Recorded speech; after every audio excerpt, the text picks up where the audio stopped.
Assalamualaikum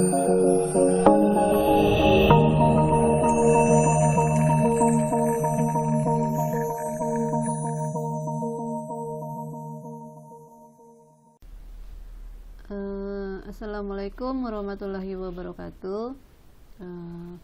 Baiklah, pada pertemuan ke-9 ini saya akan membahas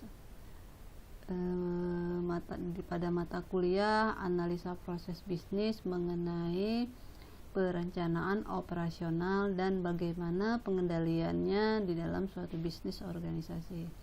Baiklah, di sini saya ingin menjelaskan apa sih perencanaan operasional itu. Perencanaan operasional adalah perencanaan yang lebih sempit, ya. Perencanaan yang lebih sempit ini maksudnya perencanaan yang lebih rinci, ya.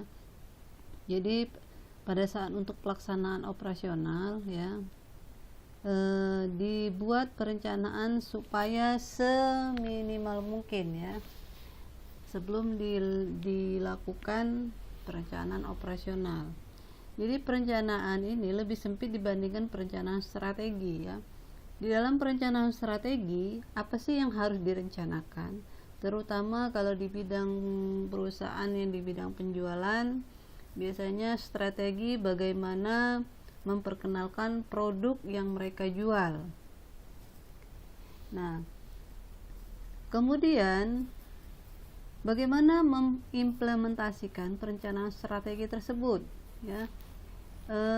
Cara mengimplementasinya biasanya mereka membuat suatu iklan ataupun promosi ke tempat-tempat supaya produk mereka itu bisa dikenal, ya. Nah, di dalam perencanaan produksi biasanya di dalam produksi mereka itu difasilitaskan, ya, yang namanya perencanaan fasilitas. Nah, fasilitas itu banyak sekali kebutuhan yang berhubungan dengan produksi, ya. Kemudian perencanaan pemasaran. Jadi di dalam perencanaan operasional itu ada langkah-langkah yang harus dilakukan. Yang pertama yaitu perencanaan operasionalnya, kemudian perencanaan strategi, kemudian mengimplementasikan perencanaan strategis untuk mencapai strategi dalam perencanaan produksi, perencanaan fasilitas, dan perencanaan pemasarannya.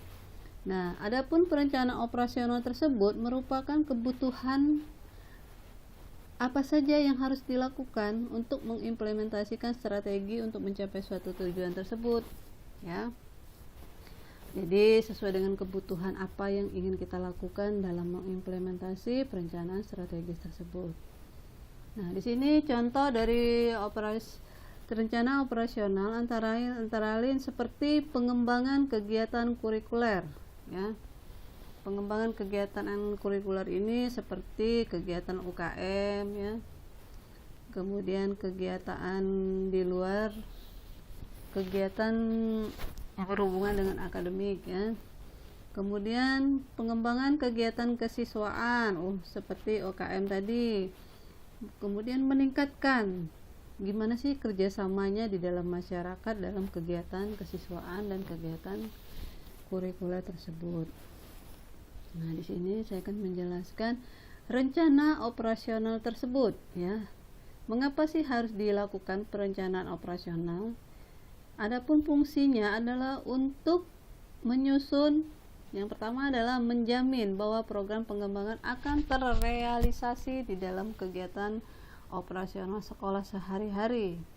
Kemudian kedua, pelaksanaan kegiatan per semester, bulanan, mingguan, dan harian. Dan yang ketiga adalah justifikasi rinci penyusunan rencana anggaran belanja tahunan. Jadi contoh di sini adalah mengenai bidang bisnis bergerak di bidang pendidikan. Perencanaan operasional tersebut memiliki khas, ya. Yang pertama adalah perencanaan produksi, perencanaan yang berhubungan dengan teknologi yang dibutuhkan di dalam pekerjaan, ya.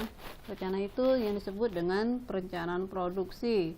Kemudian perencanaan keuangan biasanya berhubungan dengan dana yang dibutuhkan untuk aktivitas operasional tersebut.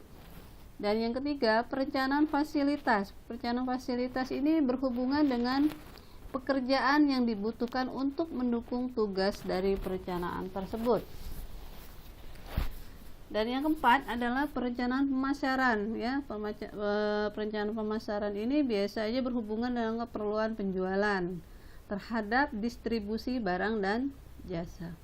Dan yang kelima adalah perencanaan sumber daya manusia, ya. Sumber daya ini berhubungan dengan rekrutmen, penyeleksian, dan penempatan orang-orang di dalam bagian pekerjaan tersebut. Jadi tidak sembarangan juga kita menempatkan sumber daya yang tidak sesuai dengan skill yang mereka miliki. Langkah-langkah dalam perencanaan operasional menurut si Morvan, ya. Di sini adalah yang harus diperhatikan dalam membuat perencanaan operasional, yaitu pertama, mengumpulkan informasi, kemudian menganalisa data, menyelesaikan perubahan di dalam bentuk kebutuhan, mengidentifikasi tujuan dan prioritas bentuk alternatif, mengimplementasikan nilai dan modifikasi.